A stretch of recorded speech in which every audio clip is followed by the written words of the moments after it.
Foreign key. Another key is a foreign key. Foreign key is a set of attribute in a relation that exactly match the primary key in another relation. The name of attribute don't have to be a same but must be the same domain. नाम attribute का same होना ज़रूरी नहीं है, लेकिन value होना same ज़रूरी है. वैल्यू का मतलब है एट्रीब्यूट का डोमेन सेम होना ज़रूरी है. मिसाल के तौर पे मैं एक रिलेशन है उसके अंदर एज एट्रीब्यूट रख रहा हूँ, दूसरे के अंदर उम्र रख रहा हूँ, ठीक है, लेकिन वैल्यू क्या होंगी वही 18, 19, 20. तो डोमेन सेम होना चाहिए, इंटीजर होना चाहिए, तो मेरी मैचिंग सही हो जाएगी. Name can be different. एक जगह आप लिख रहे हैं एस नेम स्टूडेंट नेम, दूसरी जगह लिख रहे हैं आप स्टूडेंट पूरा और अंडरस्कोर नेम, तो दोनों एट्रीब्यूट का नाम क्या हो गया, डिफरेंट हो गया, लेकिन वैल्यू क्या होगी, डोमेन क्या होगा, सेम. ये सेम होना चाहिए. क्लियर. तो ये लाइन का मतलब ये है, name of attribute don't have to be a same but must be a same domain. Clear. Student अगर हम बना रहे हैं, देखें student number, name, honours, teacher, classroom, year. अब स्टाफ में जब कहेंगे उसको कहेंगे टीचर नहीं है, वो क्या है, लेक्चरर. अब स्टाफ के टेबल में वो एज अ लेक्चरर है, स्टूडेंट के टेबल में एज अ टीचर है. ठीक है. स्टाफ के टेबल में उसको बोलेंगे टीचर, तो बोलेंगे किसका टीचर भाई, सारे ही टीचर है. ठीक है. कोई सीनियर टीचर है, कोई जूनियर टीचर है, सारे टीचर है.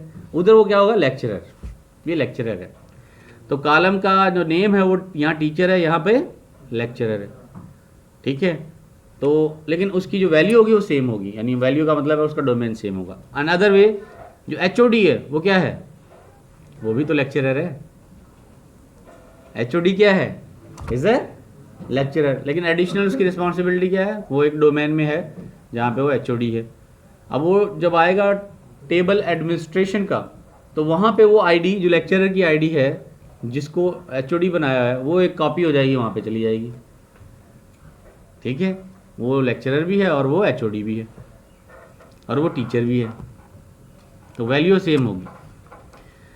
अब नोटेशन देखते हैं फॉरेन की कैसे बनाते हैं. फॉरेन की बनाते हैं स्टूडेंट में tutor and tutor room reference करेगा स्टाफ के टेबल में लेक्चरर और लेक्चर रूम.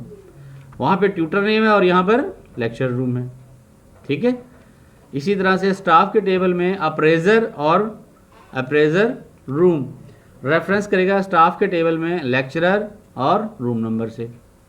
अब ये देखें ऐप रूम और रूम नंबर, ये दोनों का डोमेन सेम होना चाहिए. अप्रेजर और लेक्चरर दोनों का सेम. अब अप्रेजर क्या है, व्हाट इज अप्रेजर, आपको ग्रेड देता है ना, अप्रेज करता है, जैसे ग्रेडर नंबरिंग देता है, कितने नंबर आएंगे, ए ग्रेड आया, बी ग्रेड आया, अप्रेजर बन गया. जब टीचर बन रहा है, लेक्चर दे रहा है, तो ट्यूटर बन गया. और जब स्टाफ के टेबल में जाएगा तो क्या बन गया, लेक्चरर बन गया. वैल्यू तो सेम होगी, नाम डिफरेंट रखे जा सकते हैं. क्लियर. तो ये कहलाएंगी फॉरेन कीज़. जब वो मिलके इसी टेबल को रेफर करे तो वो फॉरेन की कहलाती है. मुझे ये जानना हो कि इस क्लास को कौन सा टीचर पढ़ा रहा है, उसका रूम नंबर का है, तो इस टेबल में स्टूडेंट के टेबल में उसका रूम नंबर मौजूद नहीं है, तो कहाँ मिलेगा, स्टाफ के टेबल से. और अगर मुझे ये पता करना हो कि ये टीचर जो है इसका एचओडी कौन है, यहाँ तो मौजूद नहीं है, इसको लिंक कहाँ करेंगे, और वहाँ जाके देखेंगे इसका एचओडी कौन है. क्लियर है, समझ में आ रही है बात. जब आप विड्रॉ करते हैं ना, विड्रॉ करने के बाद टीचर के पास आती है विड्रॉ, तो टीचर क्या करता है, सिलेक्ट करता है एचओडी कि कौन सा एचओडी अप्रूव करेगा किसको, विथड्रॉ को. अब इसकी एग्जांपल समझाता हूँ आपको. आपको पढ़ा रहा है एक टीचर इस्लामियात. अब आपने कोर्स इस्लामियात का विड्रॉ कर लिया. इस्लामियात का एचओडी कौन है, मैथ वाला. लेकिन जब वो विड्रॉ का रिक्वेस्ट आएगी उस स्टूडेंट की जो बीएस कंप्यूटर साइंस का है, उसका एचओडी अप्रूव करेगा. तो ड्रॉप डाउन में इस्लामियात के टीचर के पास आएंगे वो सारे एचओडीज, मैथ वाला भी, इंग्लिश वाला भी, एजुकेशन वाला भी, बिजनेस वाला भी. वो सिलेक्ट करेगा वहाँ से कंप्यूटर साइंस वाले एचओडी को, क्योंकि कंप्यूटर साइंस का एचओडी कौन है, कंप्यूटर साइंस का स्टूडेंट का कंप्यूटर साइंस का एचओडी है, मैथ वाला नहीं है. लेकिन पढ़ाने वाला टीचर कौन है, मैथ वाला या इंग्लिश वाला, सही है, या इस्लामियात वाला. समझ में आ रही है बात.